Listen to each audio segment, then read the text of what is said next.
بسم الله الرحمن الرحيم والصلاة والسلام على أشرف المرسلين. Mes chers collègues, mes chers confrères, mesdames et messieurs, chers frères et sœurs. On entame aujourd'hui la dernière partie concernant la thérapeutique ou le traitement de la dermatite atopique. Alors, mes chers collègues, mesdames et messieurs, il y a une expression qu'on dit chez nous: l'affection s'installe par quelques jours et l'amélioration par milligrammes. Un point fondamental avant d'entamer le traitement, il faut une adhérence des parents et surtout de la maman pour son enfant. Ça, c'est très important si on veut que le traitement soit efficace. Donc en introduction concernant cette thérapeutique, le traitement est long, contraignant, qui vise trois objectifs. La prise en charge des poussées inflammatoires. Rappelez-vous, j'ai dit au début de la définition que la dermatite est une dermatite inflammatoire. Le traitement des infections éventuelles. Rappelez-vous, la sélection le plus souvent, c'est le staphylocoque ou éventuellement l'herpès. Et le troisième, c'est la lutte contre la sécheresse cutanée. Voilà, si vous voulez, les trois points fondamentaux dans la dermatite atopique. Alors, comment traitement des poussées? Donc, si vous voulez, l'arme majeure de la dermatite atopique, l'arme majeure, c'est les dermocorticoïdes.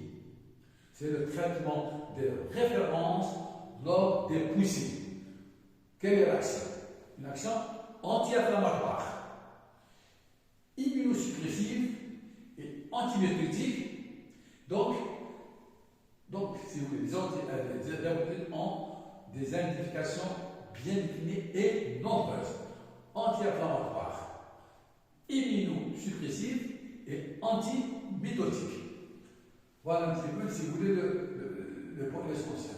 Bon, bien sûr, la forme galénique sera choisie en fonction de l'exemple. Par exemple, quand il s'agit d'une crème, au niveau des types de lésions, y compris les enseignements et des plis, ça c'est les crèmes.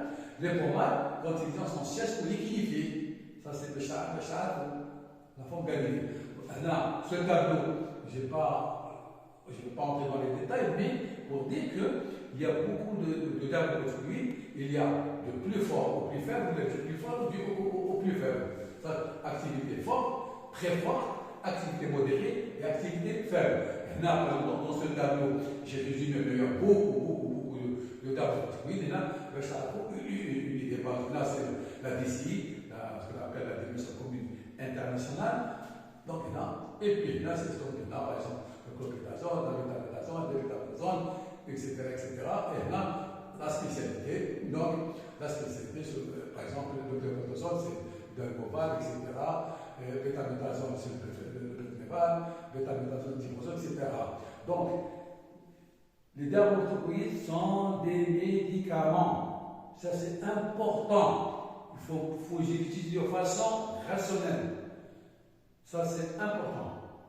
Donc, puis, il y a de formes galéniques. Ça existe en forme de gel, de lotion, de crème, de pommade, etc. Donc, comment doit-on appliquer, si vous voulez, les corticoïdes? Donc, il faudrait, mes chers collègues, en couche fine, de préférence le soir, en raison d'une activité supérieure, lorsque les taux en homogène de corticoïdes sont bas. Ça, c'est le point fondamental. Donc, expliquer à la maman, expliquer aux parents qu'utiliser le soir. Donc, comment se fait l'application? Comment on utilise ce dermatologue? Alors, l'application s'effectue jusqu'à guérison des lésions, voire même plus, afin d'agir sur une inflammation qui est profonde, non visible. Vous appliquez le rythme, c'est de la rougeur, mais ça disparaît, ça va et à ce moment, on arrête. Donc, ensuite, prendre le relais avec un émollient. Ça, c'est important. Donc, rappelez-vous, le soir, l'application des dermatologues jusqu'à l'apparition des lésions inflammatoires, de l'érythème, etc. Donc, ça, c'est pas important. Et puis, on prend le relais pour hydrater la peau. Je dis la sécheresse pour hydrater la peau, donc on utilise un émollient. Aussi, il y a des formes sévères. Des formes sévères de la dermatite atopique. Qu'est-ce que c'est? Alors, qu'est-ce qu'il y a le white writing? C'est-à-dire qu'il faut utiliser la technique du white writing, c'est-à-dire emballage humide qui peut être réalisé. Donc, qu'est-ce que c'est? Il s'agit d'une corticothérapie locale, sous bandage, humide, à appliquer le soir et à y laisser place toute la nuit. C'est le point fondamental. Mais là, ça se fait des fois dans des services bien spécialisés où il y a des moyens pour appliquer ce type de traitement parce que, par exemple, les parents, quand ils voient un petit peu leur fils, c'est comme un cosmonaute. Comme un cosmonaute, on dit la combat, on dit les bonnes, on dit comme un âne. Donc là, il faut une adhérence de la famille. Donc cette méthode permettra de traiter rapidement et efficacement l'inflammation de la peau ainsi que les démangeaisons. Le ballon n'arrive pas, l'enfant n'arrive pas à dormir, il est très gêné, il n'arrive pas à manger. À ce moment, cette méthode elle est efficace. Mais, comme j'ai dit, elle a certaines bêtises. Il faut que le médecin, il faut que les infirmiers aient de l'expérience dans ce type de traitement. Et puis il y a aussi, donc, vous savez que j'ai dit que la dermatite, c'est une dermatoscopie prochineuse, on peut donner les antihistaminiques de type H1, par voie orale, soit par prescrits, comme anti-allergique, en cas de truc important, sur une courte durée, bien que leur efficacité soit vraiment inconstante. Mais en pratique quotidienne, on donne ces antihistaminiques. Ils sont surtout efficaces à cause des manifestations associées comme l'asthme et la rhinite. En effet, le traitement du purine de la dermatite repose essentiellement sur l'utilisation des thermoprotéines et des émollients, donc en pratique, ils sont très peu utilisés. Donc, quant aux antihistaminiques locaux, ils n'ont pas leur place dans la dermatite atopique. Faites attention, j'ai une pommade, je ne sais pas le nom, une pommade antihistaminique, non, ils n'ont pas de place, ça ne marche pas. Une deuxième arme thérapeutique, c'est un prototype, c'est ce qu'on appelle le tacrolimus. Alors, il est indiqué chez l'enfant de plus de 2 ans en cas d'échec ou de contraction de thermocorticoïdes. On ne peut pas l'utiliser directement à l'adaptant. Il s'agit donc d'un médicament d'exception, à précision initialement réservé à certains spécialistes ou les dermatologues ou pédiatres, et à surveillance particulière pendant le traitement et dont le développement est restreint. Alors, qu'est-ce que c'est? Qu'est-ce que c'est le tacrolimus? C'est un immunosuppresseur, c'est un point fondamental, immunosuppresseur. Inhibiteur de la caténorine, c'est une molécule qui est nécessaire à l'activation des lymphocytes H2 par voie topique appartenant à la famille des macrolides. Il pourrait entraîner une augmentation du risque à long terme de cancer cutané ou de lymphome.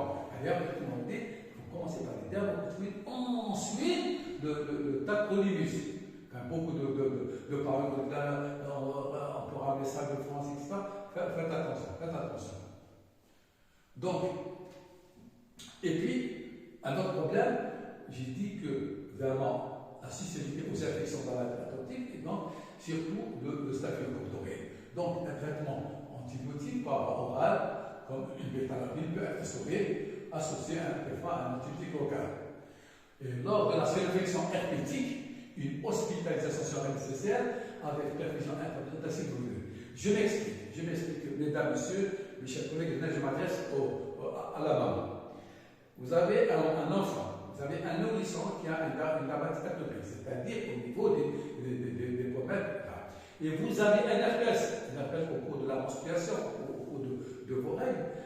N'embrassez pas vos enfants. Le risque majeur, c'est cette maladie. C'est le syndrome de Kaposi-Suspect, atteinte généralisée de pustules. Donc l'expression, j'ai beaucoup amer. C'est pour embrasser son fils et le rendre aveugle. Donc, maman, vous avez des grands-parents, si vous avez un herpès, votre enfant, votre petit enfant, un eczéma atopique, il faut l'éloigner, il ne faut pas l'embrasser. Un autre point fondamental dans la dermatite atopique, puisque la peau elle est fragilisée dans la dermatite atopique, c'est la lutte contre la surface cutanée. Cette qu'est-ce que c'est? Elle passe par l'application d'émollients, émission constituée d'une phase aqueuse et d'une phase huileuse. Les émissions d'huile dans l'eau sont plus fréquentes utilisées. Le but, c'est d'hydrater et de reconstituer le FLH de la peau. Donc, l'application doit être réalisée 1 à 2 fois par jour si nécessaire sur une peau légèrement humide après la toilette. Donc, obligatoire, antibiothérapie, hydrater la peau, dermocorticoïdes. L'alimentation. Alors, les recommandations concernant l'alimentation maternelle et la diversification alimentaire du nourrisson, qu'il soit issu ou non d'une famille atopique, ont récemment été modifiées dans le UGD. Pas d'exclusion alimentaire pendant la grossesse et l'allaitement maternel. Pas d'exclusion anti-bouche alimentaire pendant la grossesse et l'allaitement maternel. Donc, l'allaitement exclusif pendant l'allaitement, ou plus, ne protège pas le risque de DA, même dans une famille d'atopiques. Donc, l'Organisation mondiale de la santé préconise un allaitement maternel prolongé pendant au moins 6 mois pour ses avantages digestifs, métaboliques, immunologiques et psychoactifs, ou c'est pour moi,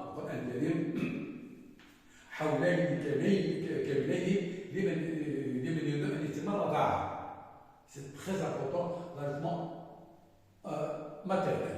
Donc, mais des fois, il y a des exceptions. Lorsque l'allaitement maternel n'est pas possible ou pas souhaité, les études sur le lait ne permettent pas actuellement de conclure sur l'intérêt des hydrolysats partiels ou extensifs de lait de vache en prévention de la diabète atopique. Donc, par exemple, évidemment, le pharmacien, je dis bien le pharmacien, pourra conseiller un lait hypoallergénique aux parents. Alors, l'éducation. Alors là, un autre principe, vous savez que l'éducation thérapeutique de la diabète atopique, je suis en toute modestie aussi membre aussi fondateur de l'école d'atopie en Algérie. Donc il y a une école d'atopie. Qu'est-ce que c'est? Ces séances, le but de cette éducation thérapeutique, ces séances ont pour but de faire comprendre et de faire mieux accepter cette pathologie aux patients et aux parents afin d'éviter l'échec des thérapeutiques. Ça c'est important. En effet, la dermatite atopique est une pathologie relativement bénigne, mais dont la prise en charge est difficile, notamment avec de nombreuses croyances autour des dermatocorticoïdes. Là, il ne faut pas donner des dermatocorticoïdes parce que ça doit être secondaire. Mais, mesdames, messieurs, mes chers collègues, si on applique correctement les dermatocorticoïdes de façon rationnelle, il n'y a aucun problème. Donc, on parle, si vous voulez, d'une réelle corticophobie de la part de certains patients, mais aussi de la part de certains professionnels de santé. Même les médecins qui disent j'ai peur, etc. C'est des médicaments sélectifs, mais faites attention à cette corticophobie qui compromet, qui met en doute la réussite du traitement, car ces dermatocorticoïdes doivent être utilisés à des doses suffisantes pour être efficaces. Donc, par ailleurs, les risques de ne pas traiter sont nombreux: aggravation de la diabète atopique, le grattage, l'aspiration et altération de la qualité de la vie. Donc, dans cette photo, pour me résumer, voilà, il y a le médecin qui est là. Alors, des fois, il y a un chef, ou il y a un X ou un Y, pour vous conseiller là, mais non, il ne faut pas utiliser parce que c'est secondaire. Donc, en plus, si vous voulez, c'est une chose multidisciplinaire, parce que des fois, on a recours aux ORL, des fois, la conjonctivite, l'ophtalmologie. Donc, c'est une. Donc, pour me résumer, si vous voulez, la dermatite, pour me résumer, c'est une maladie qui n'est pas grave, relativement pénible, mais quand même, il faut une adhérence. Rappelez-vous que l'affection s'installe par bientôt et l'amélioration par mégraine. Double compteur, ou rahab ou qiyam. Alors, qu'est-ce qu'il faut retenir? Mes chers collègues, qu'est-ce qu'il faut retenir? La prévalence de la diabète atopique est en augmentation constante. Rappelez-vous, en Europe, la thyroïde hygiéniste. Le deuxième point, alors, la diabète atopique est un composant de la maladie atopique avec la conjonctivite allergique, avec la rhinite allergique, avec l'asthme, le terrain. Le bride, c'est le même symptôme de la dermatite atopique, il entretient les lésions à force de gratter, etc. Et puis, le quatrième point, c'est la sécheresse cutanée. La xérose est un élément majeur de la dermatite atopique. La topographie, le siège des lésions qui varient avec l'âge, convexité par exemple chez le nourrisson, pli de vexation chez l'enfant. Alors, le sixième point, toute aggravation brutale des lésions cutanées de la dermatite atopique doit faire évoquer une infection staphylococcus ou un herpès virus. Le traitement de choix, je répète, c'est les dermocorticoïdes.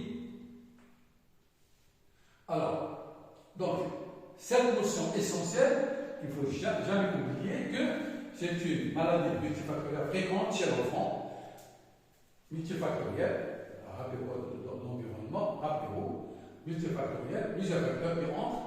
Donc, l'impact sur la qualité des patients et de la famille est important et sous-estimé.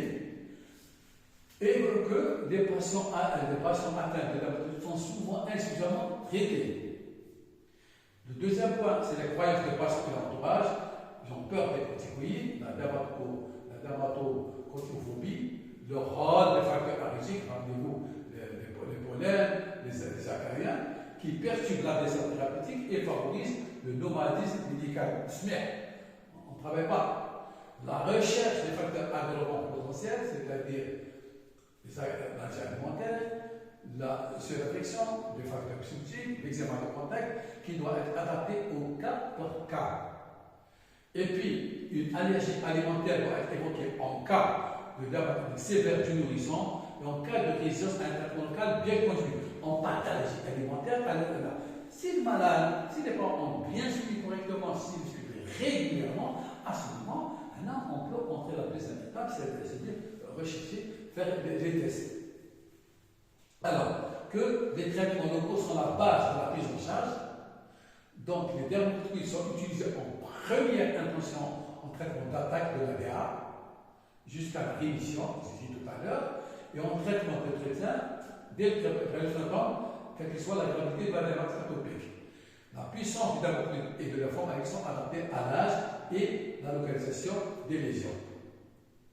Donc finalement, la dermatite atopique est une pathologie de diagnostic simple qui dispose d'un traitement efficace, bien codifié et aux effets secondaires limités. Les étapes d'explication, la démonstration des soins et de la recherche de la corticophobie associée à une évaluation précoce et ciblée permettent la plupart du temps d'obtenir le contrôle de la maladie. Alors, mesdames et messieurs, on arrive au terme de cet enseignement concernant la dermatite atopique. Pour vous dire que la dermatite atopique est fréquente, elle est de plus en plus fréquente chez nous en Algérie. C'est une dermatite inflammatoire péritineuse où il y a plusieurs facteurs qui entrent en jeu, donc la nécessité d'une collaboration entre le médecin et les parents. Les facteurs de dermatologie, mais simplement il faut un suivi rigoureux de ce médicament, parce que les dermatologues sont des médicaments. La peau respire, la peau n'est pas inerte. Donc le traitement, c'est important, lutter contre l'infection, contre le staphylocoque, et lutter contre la sécheresse cutanée. Voilà, mesdames et messieurs, mes chers collègues, mesdames et messieurs, je vous remercie de votre attention. Wallahi wa tawfiq. Assalamu alaikum wa rahmatullahi ta'ala wa barakatuh.